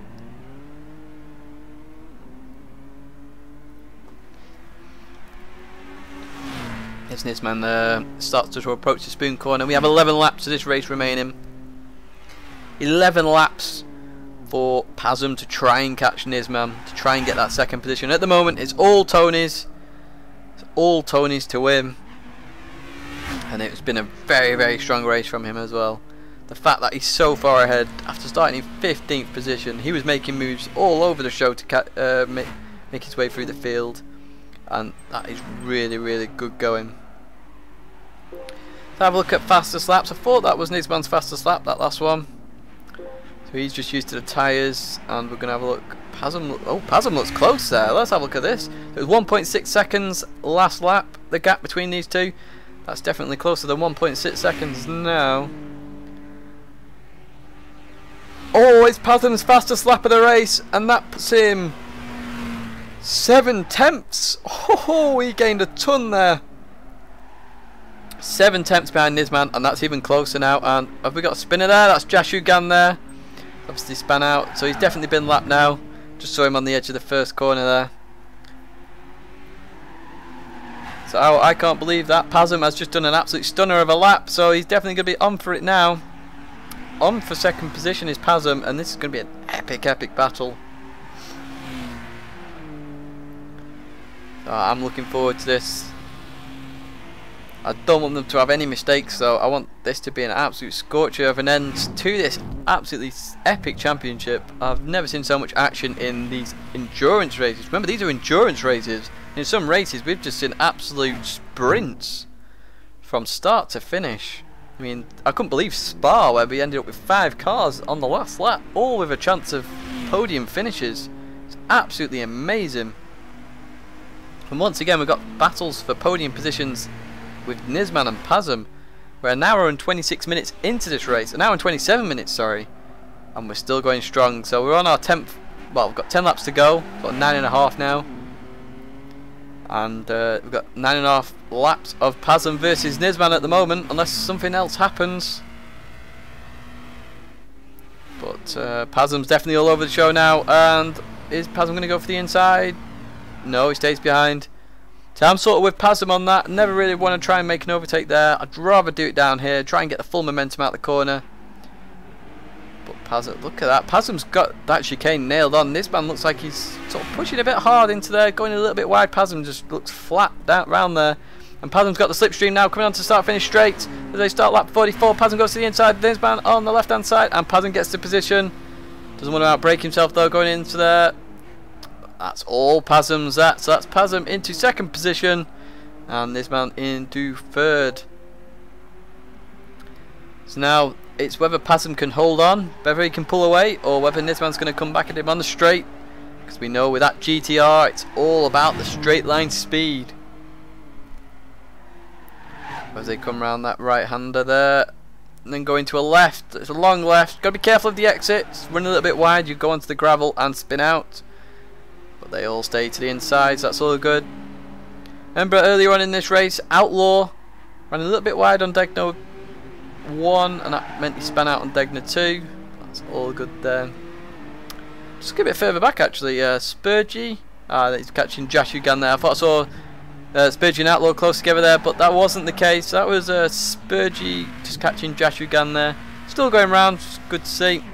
And I have Outlaw all on his own there at the moment, in 5th position. Such a shame with that earlier mistake, but at least he's kept in there. We then have Wardez, who's actually going to be being caught by Muriel there, and last lap he wasn't. Muriel must have made a mistake there. But Muriel's got far better tyres, so I expect that battle to take hold later on in the race. Now we're on the sort of back straight here with Pasm, and Nisman's using the slipstream. Pasm's definitely got it in the technical sections over Nisman, but Nisman's going to have to slipstream, so coming on to the start finish straight after the chicane. I don't think Nisman's going to have enough speed to overtake initially, unless he's really close out of here. He's not too close, so Nisman is now going to use the slipstream to catch up that gap. You'll just have to stay with him for a while. I think later on with the technical sections, Pasm may struggle, because obviously that's going to cause more tyre wear if you've got more downforce. But it's Nisman who looks like he's drifting the car a little bit, so could be either or in this situation. I'm not sure what's going to happen. But we've got 6, 7, 8 laps, sorry. I'm trying to count now. 8 laps to go. And Pasm looks like he's going to hold on to this. Whoa, hang on. Pasm's in the lead. What's happened to Tony? Tony's disconnected. That's unbelievable. Tony's disconnected. What? Pasm's in the lead now. This man's in second place. I just noticed Pasm won 1 next to his name. I was like, hey, what? Tony's disconnected from the lounge. That's a real shame. Tony put in an absolutely stunning performance, but Tony has disconnected from the lounge, and that means Pasm is now on for the win. We could have a new race winner here with Pasm, and that is so unfortunate for Tony. He went from 15th to 1st. He built up a huge margin as well, and just disconnected so close to the end of the race. The servers sometimes can be so frustrating with disconnections, and that's meant that Pasm is now in the lead, and he's built up a gap to Nisman, and instantly tries to break away from the slipstream, which I think he has done. And if we look at speed, he has. Pasm's broken away. This is Pasm's to lose now, unless he gets disconnected as well. But this is Pasm's to lose. Pasm's going to win this race now, and I can't believe that Tony has been disconnected. That is so unfortunate. But that means Jashugan, remember, he's been racing throughout. He's been lapped, but he carried on, and he's now into 9th position. But that's Pasm now crossing the line. Now with Tony disconnected, that means, does Spurgey have a chance of winning the championship? Remember, Spurgey's only 4.5 points behind MSP J-Town. Now, don't think Spurgey's had as many wins, which would mean MSP J-Town, because he's been disconnected from one race. That would be, no, he wasn't disconnected, sorry, he was disqualified from one race. That would be one of his races is disallowed. And then if he disallows another one, I don't know, I think J-Town won most of the others.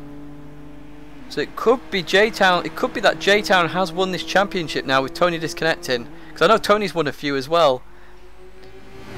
So we'll find out in the next video, which should be straight after this one, who's won the championship. But at the moment, I believe MSP J-Town's probably won it, and then Spurgey may have come second. I'm not sure. Spurgey's been in every race, I think, so be interesting to see. Pazum's not been in every race, so he should gain a few positions here in the championship. And then we've got Nisman. Nisman's brought in a strong performance here. He'll probably keep this performance as well.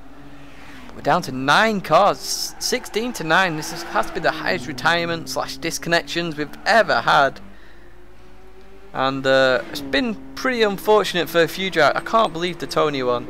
And I'm just looking a bit further up here. We've got Ward and Muriel are very close. So Wardez and Muriel, we're going to jump to this battle now. Now remember, Muriel had that crash earlier on, so he was only on a 2-stopper, then had to go to a 3-stopper. Now Wardez is on a 2-stopper, so obviously Muriel built up that gap of a pit stop, and now he's up to Wardez, and we have a battle for 5th position. Now this should be Muriel's, just because he's got the stronger tyres, and it's a good recovery from Muriel, I would think. Now, like time wise, I would have expected him to be battling with Pazum and Nisman for that position after the pit stops, but it was just so unfortunate that. Has Muriel gone up the inside there? No, he stayed behind. Wardez running, using all the curbs there. So it's Muriel actually. It's coming to the chicane, and it's still very tight there. Now Muriel's going to have the strength of the GTR on the straight with slipstream. So I expect Muriel to get this position on the straight as they start lap 47. There's 6 laps to go for Muriel to make this move, and he does. He goes on the inside there. Make sure he gets very close to Wardez there, just to make sure he's got the best line for the corner, and has got that position. And I expect him to pull away as well, because if you look at the tyre difference, it's huge. Fuel wise, actually, I'm just looking at fuel. Let's have a look at fuel down the grid. So Pazum's definitely got the least. Oh, that would be gutting for Pazum if he ran out of fuel before the end. But Pazum and Nisman, now Nisman's got like an extra 2 or 3 litres there, so that's like 1.8 seconds. Could have had a bit more of a battle there. Spurgey's got a bit less. Spurgey's just overtaking Jashugan now there. Jashugan moving out of the way. Just stayed where he was, didn't know what Spurgey was doing there, so Spurgey overtaking him. Outlaw definitely overfilled there, definitely overfilled. And Outlaw's actually catching Spurgey here, actually. He gained over a second on that last lap, did Outlaw. Keep an eye on that one. And fuel wise, Muriel, he had a bit more than Pazum, but is a lot less than Outlaw. Imagine if Outlaw hadn't overfilled there. It's like 5-6 litres there. That 3.6 seconds. That could have been a bit of an epic battle there. They have Wardez, sort of similar sort of fuel. Dr. Watson a bit more. Olif Gao sort of same as everyone else. Jashugan. Oh, he's got engine damage there, it says. It doesn't look like he's got engine damage actually, because if I jump to Spurgey, Spurgey will be doing 10 miles an hour. Yep. So that's just a bug that I think. But Spurgey and Outlaw on the same straight there. How often have we said that name throughout this race and throughout others? I still remember the Tokyo one and other battles where these Outlaw and Spurgey were just together constantly. If we jump to Pazum, he's definitely built up that gap now. Definitely built up that gap. Pulling away over a second a lap there actually. So it looks like Nisman may have made a mistake on the last lap somewhere. So this is Pazum's now. It should be Pazum's unless he gets disconnected and we drop down to 8 cars in this race, which we don't want to see. But Pazum now going around the hairpin. Not long to go now for Pazum. Not long to go at all. And we've got Nisman there as well. I'm interested in this Spurgey and Outlaw one. I might jump to Outlaw actually, see what he can do. He's approaching Jashugan to lap Jashugan. Jashugan's staying with Spurgey a little bit. Jashugan is staying with Spurgey. So, if we look at the last gap, it was 5.5 seconds, but he gained 7/10 on that lap. So it's how much, I mean tyre wise, unless Spurgey runs out of fuel. Nah. Outlaw's just putting in some solid laps. Spurgey isn't putting in as solid of laps, so Outlaw could catch Jashugan at the perfect moment here and on the start-finish straight and overtake him with a lot of slipstream. That gets you a bit of lap time. But we'll just stay with Outlaw. See what he does with Jashugan. And he looks quite flat through there as well. I wonder if him and Pasm have similar setups. Because he looks very flat through there as well, which is good. Oh, he could actually catch Jashugan at the wrong time here. Because he's not going to be close enough for the technical section. As they start lap 49.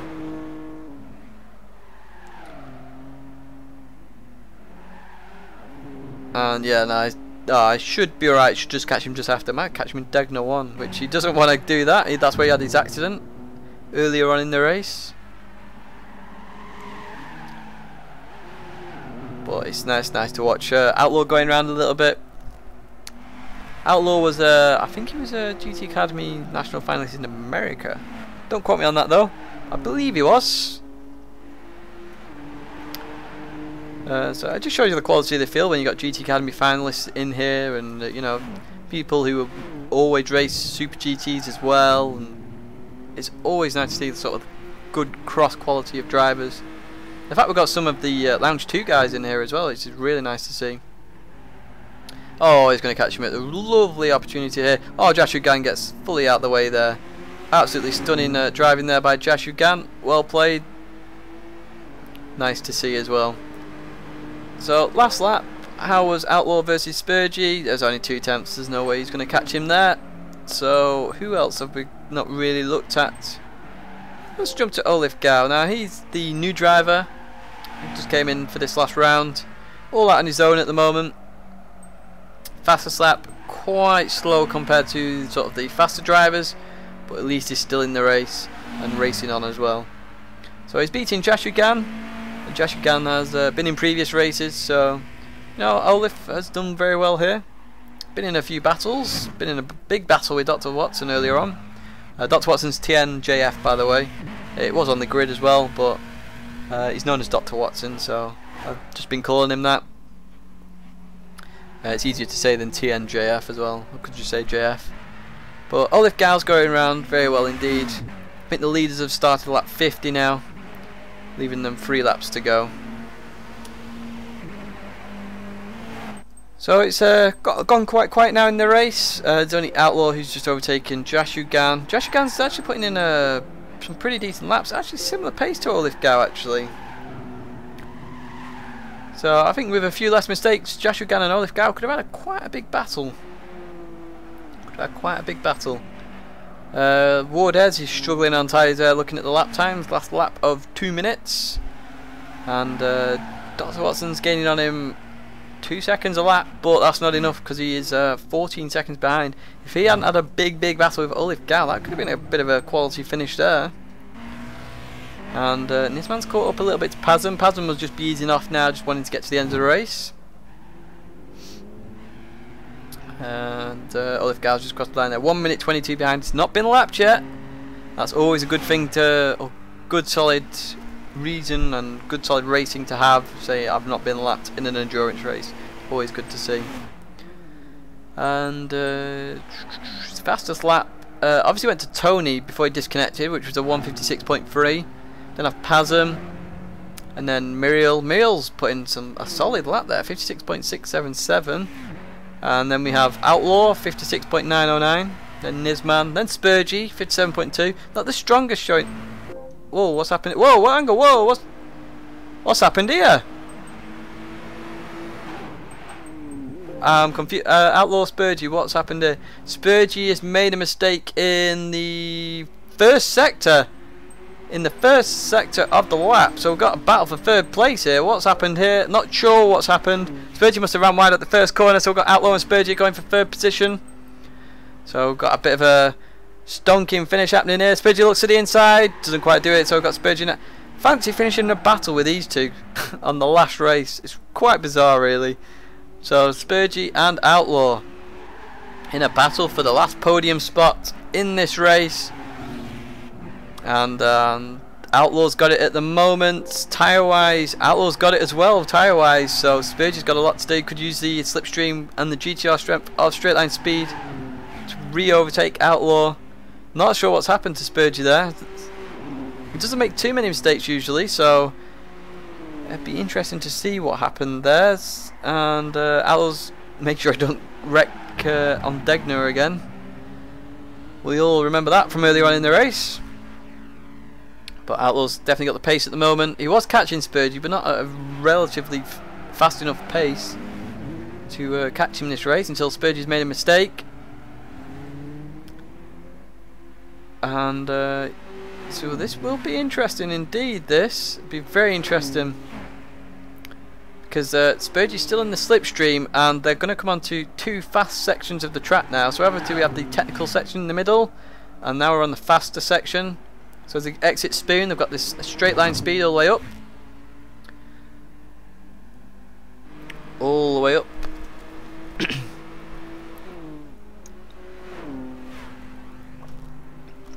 Excuse me. And Spurgey's not caught up there, so Outlaw's kept a bit of a gap there actually. See the GTR braking. I love the rear of the GTR there, just seeing it brake. And now he's caught up. Now he's got the slipstream. Is he going to make a move into the first corner? So that's obviously where he made the mistake. He lost 3 seconds there. And we've got Outlaw's definitely. Well, he's keeping the gap. So Spurgey's got a lot to do to retake that position. He will be very gutted about that actually. The fact he's lost out of 3rd position at the moment. He's very close. The Nismo Z looks very good in the technical sections. It looks very flat on the last chicane, which is really good. No roll, means less weight transfer, means they can just get the power down earlier. The car's not trying to do anything too crazy. The GTRs have looked like the rear's been coming out quite a lot on them, especially when they put the foot down. Obviously it's got a lot of power. Spurgey's staying with him this time though. So this is the technical section. Spurgey has to stay with him here to have a good run at him on the straight. And Tidgney 1, all very safe. Tidgney 2, that's all relatively safe as well. So as they now approach the hairpin, is Spurgey going to go for any little dive bomb? It looks a bit too far back to do one. We've all seen Kobayashi's dive bombs there in Formula 1. Always produces some good racing, does Kobayashi. But we're here with Super GTs. And Outlaw is leading Spurgey at the moment, and Spurgey's lost out a little bit. Spurgey loses out on the hairpin, it looks like. And Outlaw still got this at the moment. Looks like a bit closer now, Spurgey. Looks a bit closer than last lap, which should put him really close for the start-finish straight. As Pasm's just coming around the last corner to start the final lap of this race. We're an hour and 45 minutes into this race, and Pasm's about to start the last lap. As we've got Outlaw and Spurgey, and Outlaw's still got this at the moment. But Spurgey looks closer than the last lap. Spurgey looks definitely closer. Looks a lot flatter through there now as well. And Spurgey's going to be very close. I'm going to jump to Spurgey actually. Let's see what he can do coming into this final lap. What's he going to do? He'll want to get that 3rd position back. So I'm assuming he's going to have an overtaking point in mind. And he's not close enough yet. Definitely not close enough. A bit sideways there, but still relatively close to Outlaw. Still in the slipstream. He's just got to stay really close. Outlaw can't make mistakes. Spurgey's hoping for a mistake from Outlaw. They're still very close. Pasm's now about to finish sector 1. We've only got 2 sectors to go. I'm just looking at fuel actually. What's fuel at Pasm's? Oh, imagine if Pasm ran out of fuel on this last lap. That'd be unfortunate. Spurgey's low on fuel as well.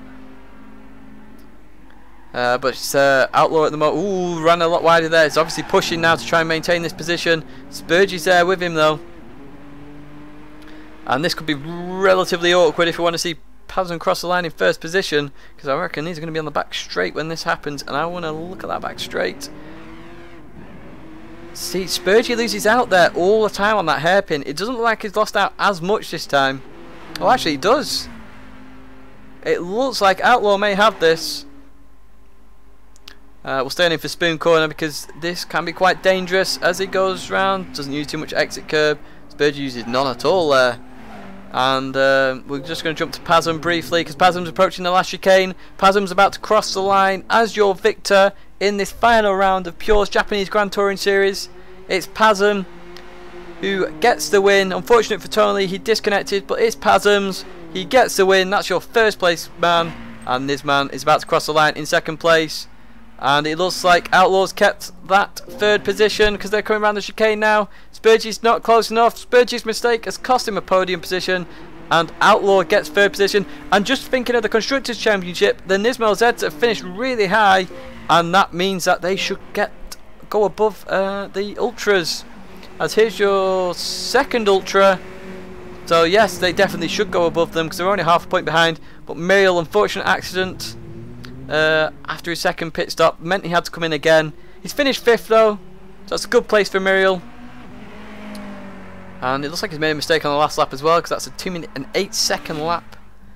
And then we've got Wardez, 2-stop strategy there for Wardez, and he crosses in 6th place. We then have Dr. Watson coming around in 7th position in another Nismo Z. He won't score points for the team, he'll score points for himself though, as he comes around to finish in 7th position in this final race of Pure's Japanese Grand Touring Series, and spins it across the line in style and actually turns it round again. So we then have our new driver Olif Gao in 8th position there. He's about to cross the line, not been lapped, which is always good. And that's him about to cross the line. I'm not sure Joshua Gann will make it round in time to cross the line. So that's Olif Gao finishing 8th. Here's a Nissan's Navi GTR, and that's Joshua Gann, and he'll finish in 9th position. So I'll just pause it there. We'll have a look at the live timing. And as we see there, that's Pasms, who obviously cruised on the last lap there with a 2-minute lap. He's also got the fastest lap out of those guys. Unfortunately, it's not the fastest lap of the race, because that goes to Tony with a 56.3. Now that has been the Pure Japanese Grand Touring Series. That's been all 7 rounds. There'll be a sort of summary video straight after this one. I hope you've enjoyed the championship. I've enjoyed the championship, and we'll see you soon in the next video. Thank you for watching, and make sure you check out Pure's website and the forums for any future championships. So thank you very much for watching, and we'll see you next time.